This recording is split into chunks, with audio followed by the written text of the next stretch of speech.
আগে নামাজ, এরপরে কুরবানি। নামাজ আছে যাদের, কুরবানি আছে তাদের। নামাজ নাই, কুরবানি নাই। যে ব্যক্তি নামাজ পড়ে না, কুরবানি তার জন্য সফলতা বয়ে আনবে না। নামাজ নাই, কুরবানি হবে না তার। নামাজ ছাড়া কুরবানি হবে না। ইন্না আতাইনাকাল কাউসার ফাসাল্লি লিরাব্বিকা ওয়ানহার। নামাজ আগে, কুরবানি পরে। আর আমাদের সমাজে এমন মানুষ আছে নামাজ পড়ে না, কিন্তু লক্ষ লক্ষ টাকা দামের কুরবানি ছাড়ে না। এমন আছে কিনা বলেন? তার মানে কি? সে দিন বুঝে না, সে ইসলাম বুঝে না, সে মুহাম্মদ সাল্লাল্লাহু আলাইহি সাল্লামের আল্লাহর ঘোষণাও জানে না, ইব্রাহিম আলাইহিস সালামকে দেওয়া সেই কুরবানির নীতি জানে না। এই কুরবানি তার জন্য কোনো সফলতা বয়ে আনবে না। আগে নামাজ, এরপরে কুরবানি। নামাজ আছে যাদের, কুরবানি আছে তাদের। নামাজ নাই, কুরবানি নাই।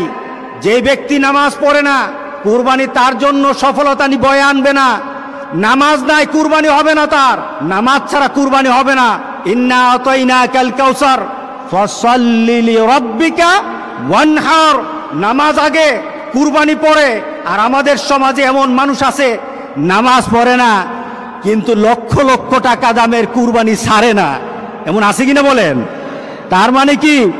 সে দিন বুঝে না, সে ইসলাম বুঝে না, সে মুহাম্মদ সাল্লাল্লাহু আলাইহি সাল্লামের আল্লাহর ঘোষণাও জানে না, ইব্রাহিম আলাইহিস সালামকে দেওয়া সেই কুরবানির নীতি জানে না।